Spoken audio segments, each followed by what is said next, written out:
Hi everybody, and welcome to another episode of the Garden Girl. Something I wanted to cover last year but didn't get around to it because, hey, summer gets busy, is roses. I hear a lot of people when they talk to me either here at Hillcrest or just out and about, everybody gets kind of scared to grow roses, and really they're not that hard. So today, what we're going to do is go over types of roses, the different types you can get, where we're going to plant them, how we're going to plant them, and how we're going to feed them and water them to honestly get them just popping, and how to go over some deadheading and pruning. So grab your pen and paper, and we will be right back to get you educated on roses.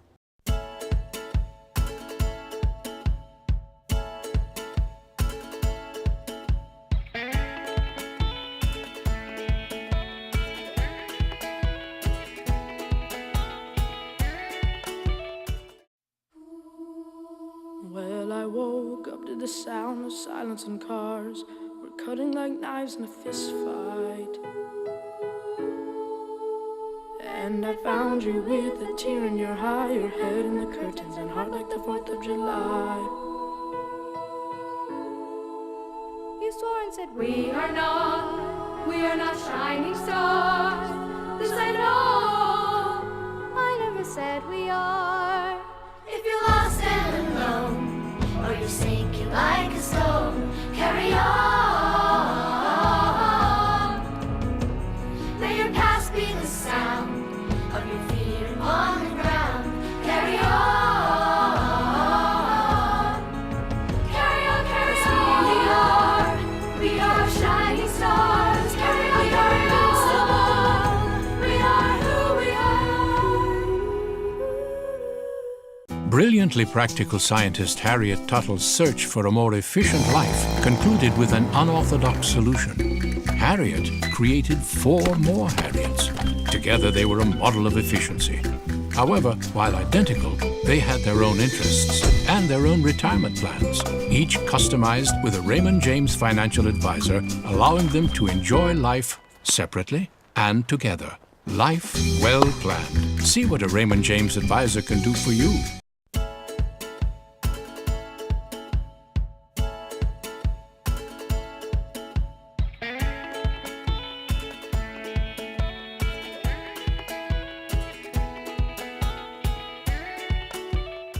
Well, welcome back. It's Coming Up Roses today here at Hillcrest. There's different varieties of roses, and I know a lot of people get confused. Actually, I get confused. But my favorite kind, and it's something that I grow, and it's what I'm very, very used to, is the hybrid tea rose. This is what a lot of people, when they think of roses, they're thinking of 2 different kinds anymore. They're either thinking of a hybrid tea, or they are thinking of your knockouts or your landscape roses, shrub roses, which we're going to get into that too.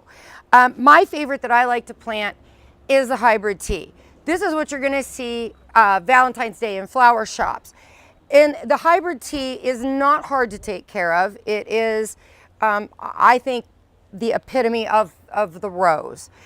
This here is a double delight. The reason why I pulled this one, it smells so good.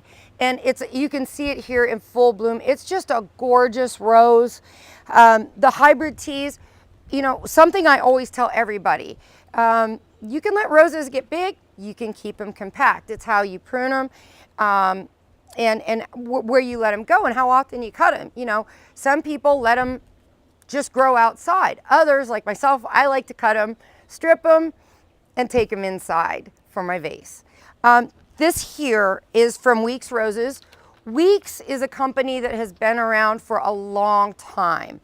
And the nice thing about their system is if you're buying a container rose, which is what we're going to deal with today, I strongly suggest, especially for the amateurs, buy a container rose if you're starting out. They are wonderful with their tagging. Very wonderful with their tagging system. They give a lot of information. They even give you petal count. So Weeks is a company I strongly recommend, and they're very affordable. So your hybrid tea is what you're going to see here with a longer stem. Next in line is going to be our grandiflora. Now, the grandiflora, this here, and this one here was pulled. If any of you guys have seen Downtown Abbey, it was a show that was on BCC for a while. It won a lot of awards. This is Anna's Promise. And the only difference that you're gonna see here with your grandifloras is that they have a little shorter stem than your hybrid teas. But they have a clustered, large double blooms. You're gonna see larger double blooms on them in clusters. Again, you know, size-wise, a lot depends on your pruning. You can let them get big, you can keep them small. This is just one I wanted to show you because there is such a wide array of colors and scents. It's amazing. And that's something else when I'm talking about the tagging system. You know, your Double Delight, it'll give you your fragrance. Well, this is a strong, spicy rose. So you want to look and see what you like. Some of them are going to have a licorice smell. Some of them will smell citrusy. So it's what you like. Next, I'm going to scoot this out of the way because I want to go into another really nice Floribunda. This is the Fragrant Plum. And again, this is a nice, big, gorgeous rose. And this is a grandiflora. So you're just seeing a different variety of you know, some grandifloras here. You know, this one here, if we look at it, this is strong and fruity. And it's a beautiful purple lavender, just gorgeous. So I strongly recommend the Fragrant Plum. I'm going to scoot my favorite little hybrid out of the way here because I want you to see the Julia Child. All right, this is a Floribunda. Now, the Floribundas are a little more bushy, they're compact, but you're gonna see, if you can tell here, if I show you, you're gonna see more clusters, more flowers on a Floribunda, but they're smaller. They're not as big as what you're gonna have on the grandiflora or your hybrid teas, or even your English roses, which we're not gonna get into that too much, but even your English David Austin roses, stuff like that, that's a larger individual flower. This is more clusters. The nice thing about Floribundas is they have very good disease resistance, really good disease resistance. They're hardy, and I highly recommend them. If you're not gonna cut them and you just want that pop of color and that wow factor, Julia Child's been around for a long time. This one here, again, you gotta look on the tag, but this one here, strong licorice candy and spice scent. So if you like that, this is a good one for you. Next, and this is where I don't want to confuse you guys. Okay, we have all seen our knockout roses. This is called Take It Easy. This is a landscape rose. This is a shrub, Floribunda rose, shrub. Okay, believe it or not, the Take It Easy has a very good disease resistance. This has a slight tea scent, but here's the other funny thing. This was bred using the double knockout. You know the knockout roses, the ones that you see at every bank, every place around Dover, New Philly, at the businesses, where you see the pink, you see the red, mostly the red. This is actually from that. So this was actually bred from the double knockout. So the shrub roses are great. You know, you can't, they're good for hedges. Again, you're not gonna get the size of flowers that you're gonna get on your grandifloras and your hybrid teas, but they're very nice. There's not a thing wrong with them. And they're very low maintenance. You know, your knockouts are bred to be black spot resistant, which is a plus. It's definitely a plus. Last but not least, come here, guy. Beautiful rose. Again, this does not look like your typical hybrid tea or what you get for Valentine's Day from your sweetie. These are your climbers. Okay, now your climbers, again, are very gorgeous, very pretty. This is Golden Showers here. This one is a very large flowered climber.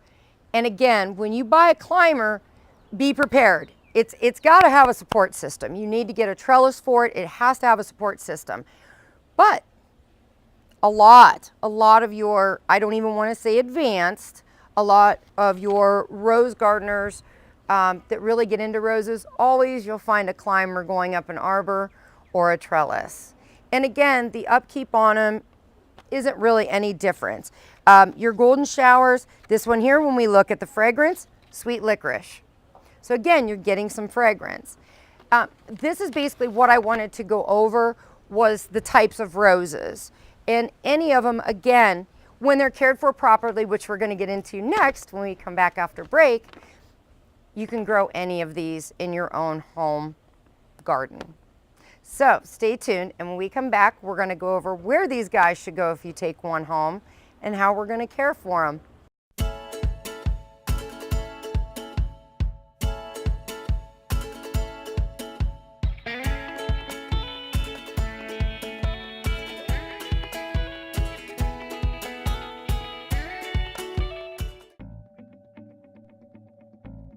As a parent, we always want what's best for our child. In the case of one child, it may be going off to college. In another case, staying home and going to college. And yet, in other cases, it could be going right into the workforce. But how will they have the skills to do that? Buckeye Career Center has been the answer for one of our daughters. She's learning to do things with her hands that are going to be very valuable for her in the workplace. And we're excited we have Buckeye to thank for that. Adults who return to Buckeye Career Center to continue their education usually have one goal in mind. They want the opportunity for a better job. The fact is, adult education programs at Buckeye Career Center are less expensive and provide greater opportunities for job placement following graduation. It's your future. Get the facts. Buckeye Career Center. We put people to work. Find out more about your future at buckeyecareercenter.org.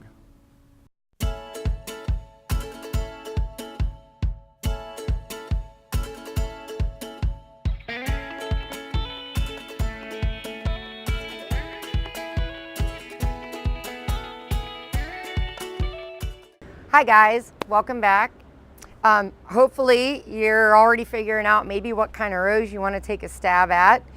But where are you going to put your rose? You know, well, there's a couple things at home that I do with mine and that I think you're going to find through even doing some research, a lot of people do. I do not believe in crowding roses when you plant them. Roses are a focal point. They need their own space. They need good air circulation. Most importantly, they need sun. At least 6 hours of sun a day. So you're going to have to find a spot that doesn't hold a lot of water. You definitely don't want these guys sitting in water. Even though they're heavy feeders, they're considered heavy feeders and they do like at least an inch of water per week. You don't want them sitting in water. They definitely don't like wet feet, as does a lot of things. So if you have a spot that drains well, that you have the space to keep them apart and not touching, and you have a good sunny spot, you can take home your rose. Now, when I take home a rose, I'm not going to persuade you against it, but I will tell you there's two different ways you can buy roses. You can buy them bare root, which you can do it, or you can buy them in containers. What I will say is if this is your first rose or you're really new at it, I'm going to suggest to you to buy them in a container. And their survival rate is higher, they're better well established, and they're way easier to get in the ground. Bare root's a little more challenging. Not that they won't live, but they are challenging. They're a little bit more challenging. When you plant a container rose, and this is the other nice thing about the container roses. So I have my spot. I am going to dig a hole way bigger than this pot. I'm going to dig it 1.5 times deep as this pot. I'm going to go down a good another 6 inches, 8 inches maybe. And I'm going to come out about this far out. So yes, do you need a normal shovel? Absolutely. Now, what am I going to do with that dirt when I dig all that dirt out? I'm going to get rid of it. just like I do when I plant my perennials, as you guys have heard me say in the past, I get rid of it. You know, our area is so high in clay. And not that clay's totally a bad thing, it's not. But I get rid of it and I use amended soil right off the bat with roses. Well, what's amended soil? Well, for me, to put a rose in the ground, I'm going to use some of my compost, and not brand new compost. You either need to come and get a bag of our local Bull Country compost and use that, or you need to find your farmer neighbor that has well rotted manure that's been sitting around for a couple years. It's decomposed, it's not hot, so to speak. You need to get yourself some of that. And I'm a firm believer, other people will argue with me and say, oh, you can just use the dirt. That's fine, do what you want. I don't care. I'm just telling you what I do. I use a potting mix. It doesn't have to be a Miracle-Gro, but it needs to be a potting mix. It needs to be a standard potting mix that, again, has your perlite and your peat in it. If it has the fertilizer in it, great. If it doesn't matter. We've got that covered. There's plenty of good liquid fertilizers and time-release fertilizers that I'm going to go over here when we come back in the next bit. The key to planting the rose. So once I have my hole dug, I've basically put half compost, half potting mix in. I've all together, churned it all together. Now it's time to set this guy in. When I pop him out of this container, I am going to spread the roots out, just like you do with tomatoes, just like you should do with your annuals in a hanging basket, just like you should do with anything, even your little begonias that you put in the ground. You want to spread those roots out so that they're stable and that they are going to grow outward. You know, in here, as the roots grow, they can girdle, just like they can with trees, with shrubs, everything else. So we're going to loosen this up so that these roots can go outward nice into this lovely soil, this mixture that we've just churned up. Now, I'm going to show you this one, and this is where I'm going to have him come in on a little bit of a close-up. Don't mind my garden hands. I'll take care of them in mid-June. Now, I'm going to plant this guy a little deeper than this. I know with shrubs and perennials and stuff, we always plant them level. Roses are a titch different. Roses are grafted a lot of times, and what you're going to see here is this little sucker coming off. I am going to pop this little sucker off the bottom. This is what we call like a bud union, and I'm going to plant him deeper. Now, what this happens is when I set him down in, I'm going to bring the soil level right up to here, okay? I want them sitting right here so that he's up. What that does is it provides a better chance of winterization. It's how they do it, and if I can get Keith to show you on this guy, you can see where the bud union is sitting in here and that the canes are coming up. These are canes, okay? These are all your stems, canes. And I may even have another example right here. Here's a good old knockout. You know, again, you're not seeing the knot, you're not seeing the graft. So that's one little tip I will give you. Some people don't do that. Oh, which by the way, I know, like I said before, we always see the knockout roses at every bank, every doctor's office, every business. This is the pink. You don't see this as much, but just so you know, these very popular knockout roses not only come in the light pink, they also come in the yellow too. So just FYI, in case you're gonna do the little knockout, the easy knockout roses. So now there's two things you can do. You can either, once you get it planted, water it well, or you can make a nice little mush pile and water it to begin with, and then plant it in. Choice is yours, but you need to make sure once you get him in the ground, or her in the ground, since this is a golden showers, we're gonna go ahead and we're gonna water it well to start getting it established good. Now, at this point, you need to kind of gauge your weather. You know, obviously it's a little overcast today. It's not 91 degrees. So giving it its original drink, is it gonna need anything else? No. And like I said, roses need 1 to 2 inches a week max. And we don't want them sitting in water. They do not want to sit in water. However, you can't let them dry. Just like with your trees, just like with shrubs, just like with when you plant anything, it can't dry. These guys will become more tolerant as the roots get deeper into the ground, but that's going to take some time. So one of the biggest things you can help with this is to make sure you're providing adequate water for it. So don't let it dry. If you know that you didn't water it the day before and that you're leaving, say you're leaving for work at 8 in the morning and you know it's going to be 90 degrees out that day and the sun's going to be blaring, it's going to go through it. So give it a good drink. Now, when we come back, I'm going to show you some of the products that you can grab to help, whether it's the pruning, whether it's the feeding, and some of the care for these guys, because I know everybody gets scared about, oh, they have diseases and this and that. Don't worry, we got you covered. So we're going to take a quick break, grab something to drink, and when we come back, we're going to learn how to feed these guys.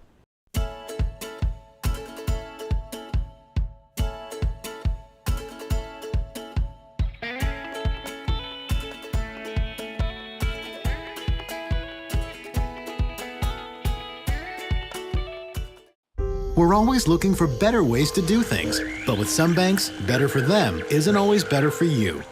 You've reached Megabank. Press 1 to hear your current balance. Press 2 to hear these options again. Introducing free Kasasa checking. When you do stuff for us, like swipe your debit card or get e-statements, we make it even better for you with cash back and refunds on ATM fees. Kasasa, carried locally at First Federal Community Bank. Do you, Kasasa? Hi, I'm 1450 WJER's Bill Morgan, inviting you to join me on television Wednesday evenings at 7 and Friday afternoons at 5 for TV2 Sports Talk. Sports Talk is your weekly look inside high school football, volleyball, soccer, and more. Look for guest appearances from your favorite area coaches and players. TV2 Sports Talk, Wednesday evenings at 7 and Friday afternoons at 5 on DMG Channel 2 on Time Warner Cable.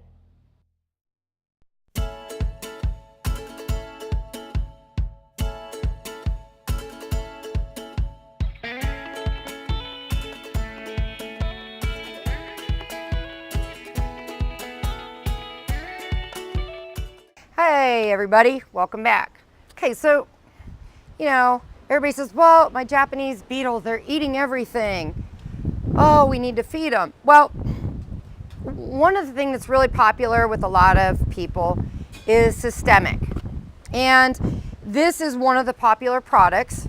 This is a systemic attuned one. So what this does is, and it's not hard, if you already have roses in the ground, you're going to do this every 8 weeks, roughly, through the growing season. Well, what's the growing season? Well, rule of thumb, after mid-August, quit. Quit fertilizing, because things are going to start slowing down, our light starts decreasing again, and you don't want to fertilize them. So after mid-August, knock the fertilization off. But when you're planting this or early in the spring, 1 capful. So all you're going to do is fill up this cap, okay, and you're going to sprinkle it around the base. When you plant, it's a good time because you have to water it in. So all we're going to do is we're going to sprinkle it around the base of the plant, the whole way around, and you're going to take your hands or a little shovel or a trowel, whatever, but work it into the surface of the soil, about 1 inch maybe, even deeper if you can since it's loose. So you're going to water it in properly. Once you do that, you're good to go. Well, what does it do? Well, it feeds it. It has a fertilizer in it, so automatically you're going to be giving it food. The second thing it does, because it's a systemic, it works through the plant, and those stupid Japanese beetles and other bugs that love to jump and chew our leaves and our flowers, it prevents it. Now, how does it prevent it? We're not spraying them, we're not killing them. Well, a lot of systemics, they don't like the taste. So what happens is with a systemic, you don't have to spray, you're not hurting honeybees, and you're leaving them alone. So I like this product for the insect resistance. Me, myself, I like bloom boosters. I know you guys have heard me last season. I'll be real honest. A lot of times when I am fertilizing my annuals, perennials, in general, and my roses need watered, I will hit them too. But then again, you know, I'm always over at the fair in the fall trying to show these things. So I really have to push for maximum flowering, I have to try to get a perfect flower. I like the liquid feed, and I strongly recommend it too. In addition, everybody says, well, what if you burn it out? Is it too much? I've yet in all my years, again, to burn it out. So to me, roses, again, they're considered heavy feeders. So do I think that this should be used? Absolutely. Is it easy? Is it cost effective? Absolutely. Do I think that you can use some bloom boost in addition? Yeah, I do. I do at home, and like I said, I have gorgeous, gorgeous roses. Last but not least, well, how are you going to cut these things? You know, geez, our wing kicked up. Oh well. You need a good set of bypass pruners. Please don't get out shears or, you know, knives or just scissors. Get yourself a nice pair of bypass pruners, because if you have the hybrid teas, you're going to want to take them inside if you're like me. So where do we cut them? How do we cut them? Well, you can see on some of these where they've been pruned off already. And I want you to notice the angle that they're pruned off of. You know, it's at an angle. Why do we do it at an angle? Well, if you do it straight, water can become soaked in there. So we do them at an angle. It allows for the water to run off. How far down do you go? Well, there's an old rule of thumb that you can stick to, and this shrub rose is a perfect example, although let me scooch this guy out of the way and get my little hybrid back here. So if I want to put this beauty in a vase, now they always say the rule of thumb is at least the first set of 5 leaves. Well, that would be clear up here, and that's fine, but you know, I want to leave some leaves on it when I cut it. So can I come down to here? Absolutely I can. I sure can. And when I come down, I'll let you try to get in on this, Keith, if you can. I'll try to move it here. When I come down, I'm going to cut right above this leaf. Now, I don't want to cut on it. I don't want to cut below it. I'm going to cut right above it. How far above it? Not very much, just a titch. Because what will happen is you'll have a little bit of dieback. If you cut them too high up, this will die back a little bit. So just get it just a skosh above your 5th leaf. But you can. Now what's going to happen? It's going to create a bud and send up another shoot. This is kind of how roses grow. If you look very closely here, you can see how this one here. Now this is an older cane. This was definitely pruned back last winter or even early spring. You can see your new bud coming out here. That's how roses grow. I mean, they're pretty much just like any other plant. You cut them, they start growing from there. Your verbena, your different shrubs, they're going to branch out. So I don't want you guys to get too hung up on how to prune them. I mean, this one here, yeah, I would let it bloom, but then after that, I don't like how it's kind of kinked out. So I'm going to take it back so that hopefully it'll send a shoot up straight. Again, and when you prune, if a branch breaks, get it off of there. If you notice there are some crossovers, get that off of there. You want to keep a nice open pattern when you're pruning these. So I hope those couple, I mean, I could get a lot more into it, but unfortunately we only have so much time on this show. So I really hope today helped at least get you a general idea. Again, we're at Hillcrest today. I'm always down here. If you guys see me out at the grocery stores or the malls and you have any questions, don't hesitate in asking. I don't bite. And you have my email, heather@wjertv2.com. You can email me any of your questions. Send me pictures if you're having a problem. Even if I'm not here, There is plenty of people here that can answer your questions. We've got Van here, who is one heck of a rose grower. Mark, who's really good at roses. So one of us is going to be here at a given time for you to talk to. So if anything, stop down. If you need to bring us leaves, if something's going on, that's not a problem either. That's why we're here to help. We want to branch everybody out. I do as well. I want everybody to try new things and learn new things. So get out there, try something new this week. Summer is just starting. We are in the first week of June. God love this sunshine. So take care, everybody, and I will see you next week.